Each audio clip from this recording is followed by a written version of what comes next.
जय Jagannath. Hello friends, welcome to my channel. आज ये वीडियो रे आम +3 सेकेंड सेमिस्टर हिस्ट्री ऑनर्स जोटा रोचे core paper 4 history honours sorry core paper 3 4 नुहे कोर पेपर 3 बा मेजर पेपर 3 आपन कहि परिबे। मेजर पेपर 3 रो यूनिट 3 रो आम जति रोचे सब सिलेक्शन लॉन्ग क्वेश्चन डिस्कशन करबा। आज ये वीडियो रे आम कोन करबा ना दुईटी लॉन्ग क्वेश्चन डिस्कशन करबा। या पर वीडियो रे आम आउ दुईटी लॉन्ग क्वेश्चन डिस्कशन करबा कोठी ना यूनिट 3 रु। तो आम जी रही यूनिट 1 2 तार लॉन्ग क्वेश्चन डिस्कसन कर आउ 1 मार्किया 2 मार्किया 3 मार्किया सबू यूनिट आम डिस्कसन कर 3 मार्किया तो ये ना से आमर हो जाए 5 मार्क 5 मार्किया आम सब डिस्कसन कर जो मैंने से वीडियो देखी ना ये चैनल प्लेलिस्ट मिल जाए से वीडियो देखी ने आ जो मानकर लाइफ स्किल एजुकेशन अच्छी जोटा SEC रोचे SEC लाइफ स्किल एजुकेशन से क्लास होची कौन करेंगे ना टेलीग्राम रो जॉइन हो आउ चैनल को भी सब्सक्राइब करदे से क्लास गुड़ाक आप प्ले लिस्ट अच्छी जाए देखिपारे। आज चलतु गोटे सिलेक्शन क्वेश्चन आलोचना करवा। समुद्रगुप्त कृतित्व वर्णना कर।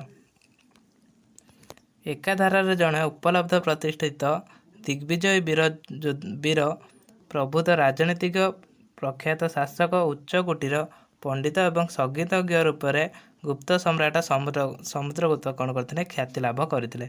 से कौन थे जड़े दिग्विजय वीर थे, प्रभुत राजनीतिज्ञ थे, प्रख्यात शासक थे, उच्चकोटीर पंडित थे और संगीतज्ञ भी थे।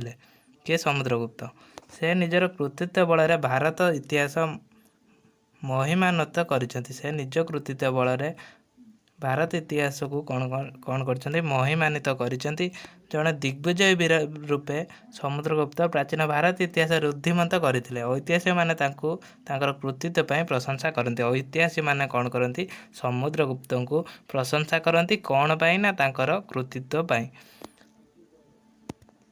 ताने कृतित्व देखिबा। चंद्रगुप्त प्रथम मृत्यु पर पुत्र समुद्रगुप्त 335 ख्रीष्टाब्द गुप्त सिंहासन आरोहण करते। चंद्रगुप्त मृत्यु पर चंद्रगुप्त मृत्यु केबे होइतिला 335 ख्रीष्टाब्द पुओ केबे सिंहासन आरोहण करथिला 335 ख्रीष्टाब्द। जड़े साधारण दिग्विजय वीर रूपे प्राचीन भारत इतिहास पुष्टमंडन करिसेंती। युद्ध और राज्य जय युद्ध और राज्य जय पाई इंग्रेज ऐतिहासिक VN स्मिथ भारतीय नेपोलियन व्याख्या देइचंती। किए ना VN स्मिथ भारतीय नेपोलियन आख्या देइचंती काकू समुद्रगुप्त को। समुद्रगुप्त राजत्व काल गुप्त साम्राज्य सीमा भारत को बहु अंचल को प्रसारित होता। गुप्त साम्राज्यर सीमा कौन होता यही समय विभिन्न अंचल प्रसारित होता। गुप्त दिग्विजय कहानी अलाहाबाद ठारे थिबा एक शिला स्तंभ गात्र खोदित थिबा देखा जाए। से जो अलाहाबाद प्रशस्तिर रचयिता किए थे ना हरिसेन। ऐतिहासिक मतरे समुद्रगुप्त सिंहासन आरोहण करने अन्य भ्राता सहित विद्रोह करते। अलाहाबाद प्रशस्ति समुद्रगुप्त जड़े साहसी असाधारण और दिग्विजय वीर थे बोली उल्लेख अच्छी। कौन है ना अलाहाबाद प्रशस्तिर समुद्रगुप्त दिग्विजय विषय संपूर्ण विवरणी ताने कौटी थिला ना अलाहाबाद मिले। यहीटा पड़ो 1 मार्किया। अलाहाबाद प्रशस्तिर रचयिता किए हरिसेन। अलाहाबाद जो प्रशस्ति थिला से क्यों राजा विषय गुणगान करे ना समुद्रगुप्त विषय। सर्वराजा चेता परी उपाधि ग्रहण करते। से 335 ख्रीष्टाब्द 375 ख्रीष्टाब्द दीर्घ 40 वर्ष राजत्व करते। देखु यहाँ मन रखा पड़ो 335 ख्रीष्टाब्द के 375 ख्रीष्टाब्द केते वर्ष 40 वर्ष शासन करते समुद्रगुप्त।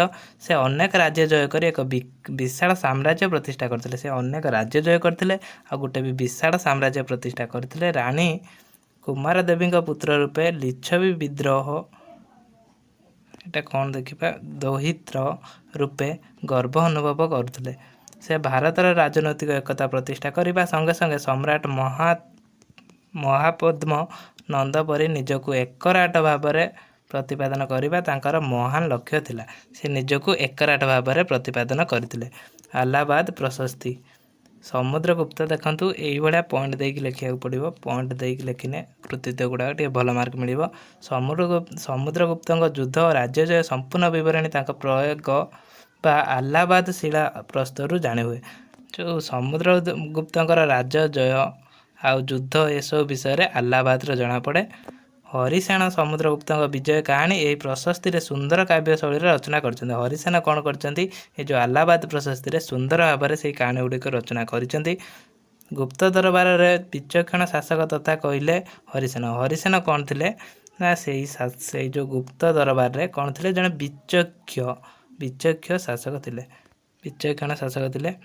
हरिसेन एकाधारे महादंड नायक बा प्रधान विचारपति संधिग्रह बा युद्ध और वैदेशिक मंत्री एवं कुमारमात्य बा युवराज उपदेष्टा मंत्री थे। देखो ताने हरिसेन केते विचक्षण थे। समुद्रगुप्त युद्ध समय आलाहाबाद प्रशस्तिर त्रयोदश और चतुर्दश धाड़ीर सूचना मिले।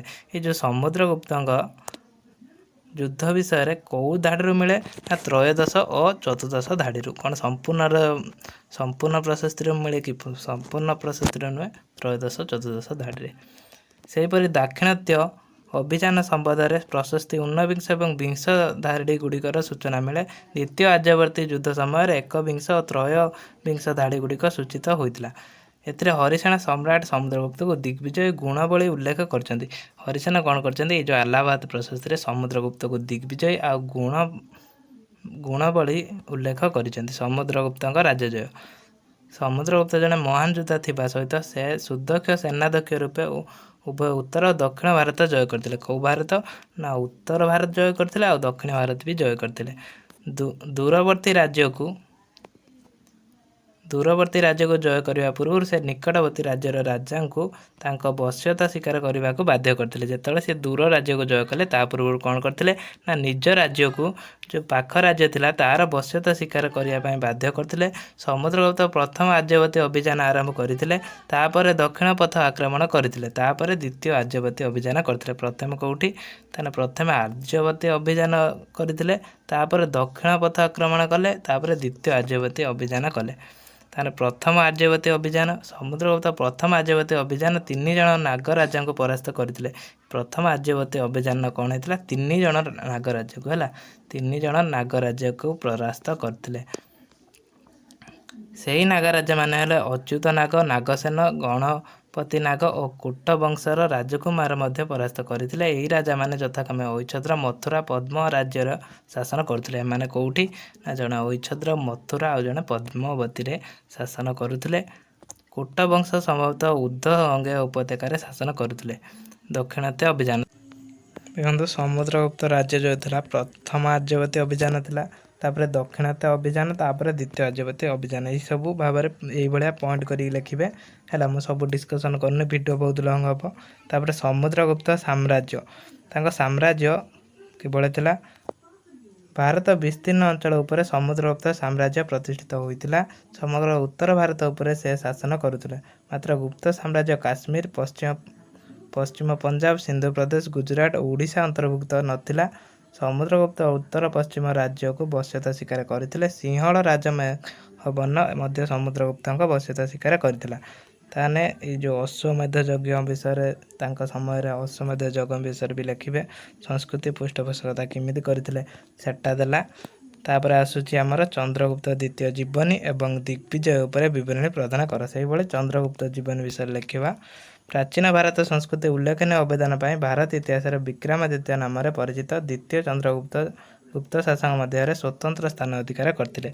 ताने विक्रमादित्य कहुला क्या द्वितीय चंद्रगुप्त जी थे भी विक्रमादित्य कहुला। निज मोहनीयता शासन पर से परम भागवत देवराज देवगुप्त सिंह विक्रम आदि उपाधि धारण करुले।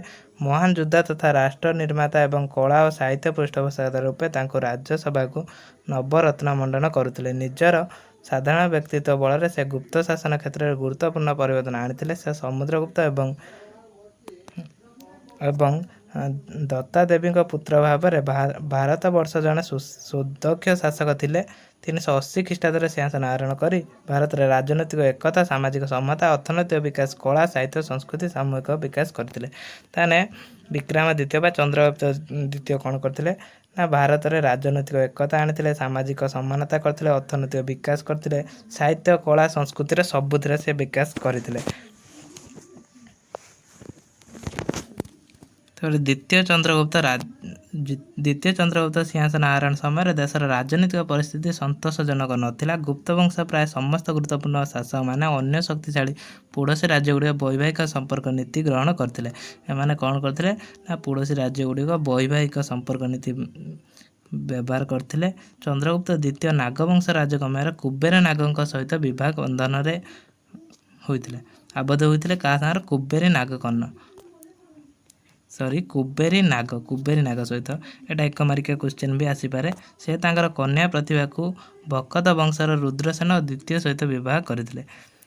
ताने यही सब रोचे चंद्रगुप्त द्वितीय दिग्विजय विषय क्षुद्र राज्य सामूहिक अधिकार यही सब आपण नोट करी पढ़े। सब गुड़ा मुझे डिस्कसन करनी है। तापर वीडियो रे आमे डिस्कसन करबा गुप्त जुगर संस्कृति विकास और स्थापत्य कला।